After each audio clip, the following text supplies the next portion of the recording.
One day, King Yadu saw Lord Dattatreya wandering in a forest happily, free from worries.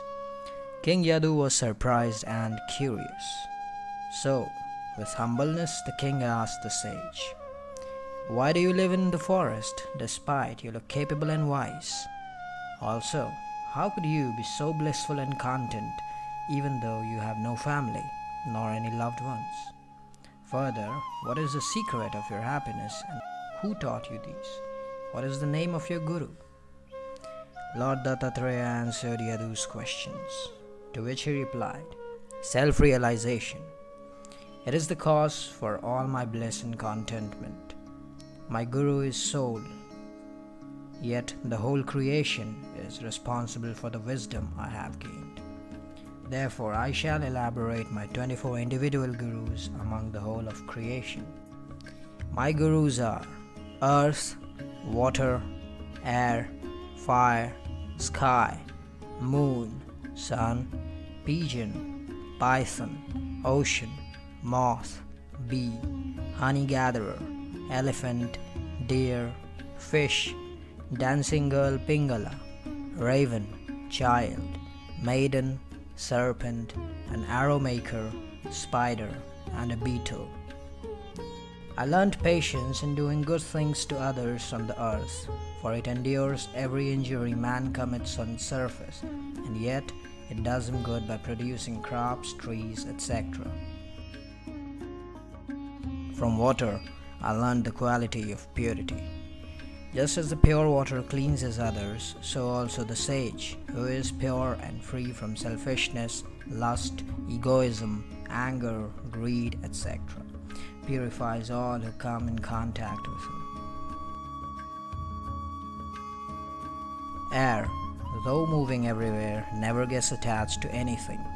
So I have learned from the air to be without attachment, though I move with many people in this world.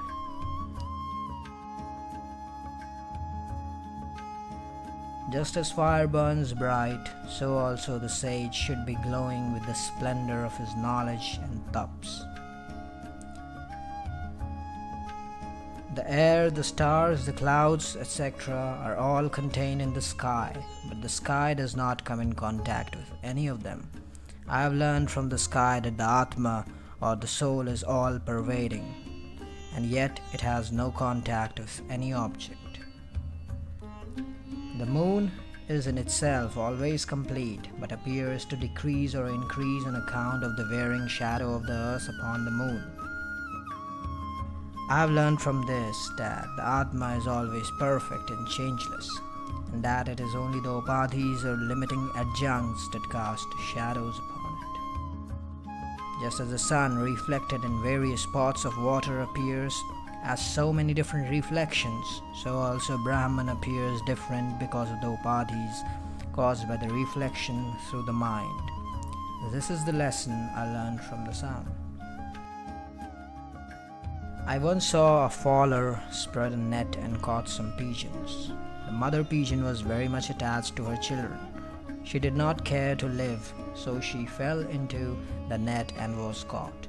The male pigeon was attached to the female pigeon, so he also fell into the net and was caught. From this I learned that attachment is the cause of bondage. The python does not move about for its food. It remains contented with whatever it gets in and lies in one place. From this I learned to be unmindful of food and to be contented with whatever I get to eat. Just as the ocean remains unmoved even though hundreds of rivers fall into it, so also the wise man should remain unmoved among all sorts of temptations, difficulties, and troubles. This is the lesson I learned from the ocean. Just as the moth, being enamored of the brilliance of the fire, falls into it and is burnt, so also a passionate man who falls in love with a beautiful girl comes to grief. To control the sense of sight and to fix the mind on the self is the lesson I learned from the moth. Just as the black bee sucks the honey from different flowers and does not suck it only from one flower, so also I take only a little food from one house and a little from another house, and thus appease my hunger. This is called as Madhukari Bhiksha or Madhukari Vritti. I am not a burden on the householder. Bees collect honey with great trouble, but a honey gatherer comes and takes the honey easily. Even so, people hoard up wealth and other things with great difficulty, but they have to leave them all at once and depart when the lot of death takes hold of them. From this, I have learned the lesson that it is useless to hoard things. The male elephant, blinded by lust, falls into a pit covered over with grass, even at the sight of a paper-made female elephant. It gets caught and chained and tortured by the god. Even so, passionate men fell in the traps of women and come to grief. Therefore, one should destroy lust. This is the lesson I have learned from the elephant. The deer is enticed and trapped by the hunter through its love of music. Even so, a man is attracted by the music of women of loose character and brought to destruction. One should never listen to lewd songs. This is the lesson I learned from the deer. Just as a fish that is covetous of food falls an easy victim to the bait, so also the man who is greedy of food, who allows his sense of taste to overpower him, loses his independence and easily gets ruined. The greed for food must therefore be destroyed. It is the lesson that I have learned from the fish. There was once a dancing girl named Pingala in the town of Videh. She was tired of looking for customers one night. She became hopeless. Then she was contented with what she had and then had sound sleep. I have learned from that fallen woman the lesson that the abandonment of hope leads to contentment. A raven picked up a piece of flesh. It was pursued and beaten by other birds. It dropped the piece of flesh and attained peace and rest.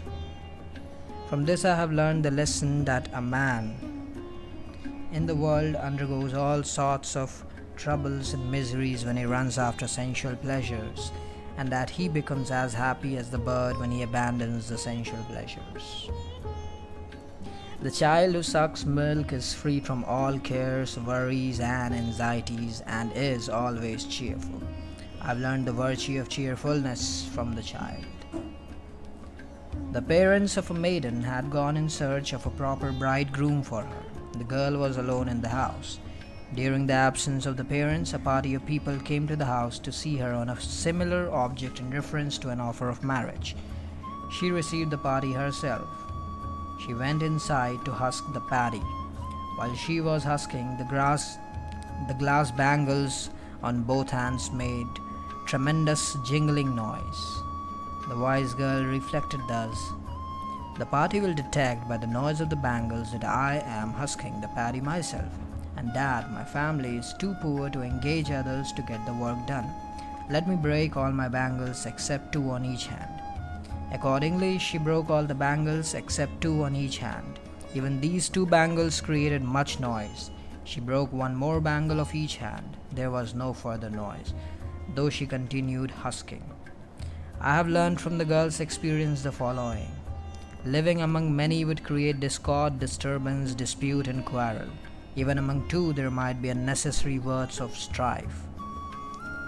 The ascetic or the sannyasi should remain alone in solitude.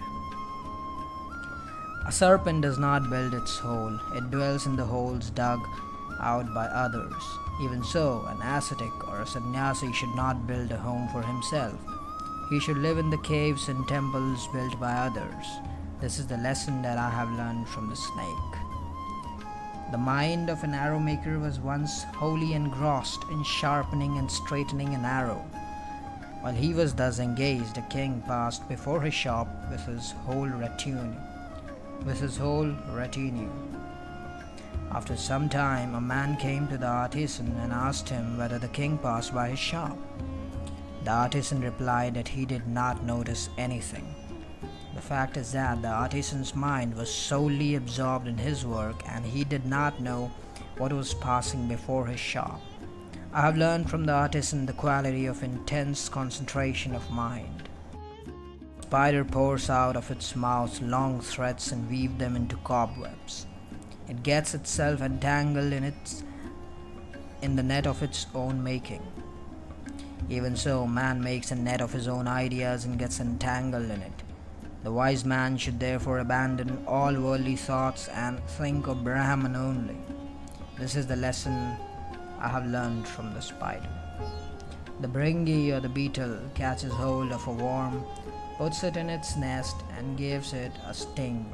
The poor worm, always fearing the return of the beetle and sting, and thinking constantly of the beetle, becomes a beetle itself. Whatever form a man constantly thinks of, he attains in course of time that form. As a man thinks, so he becomes. I have learned from the beetle and the worm to turn myself into Atma by contemplating constantly on it, and thus to give up all attachment to the body and attain moksha or liberation.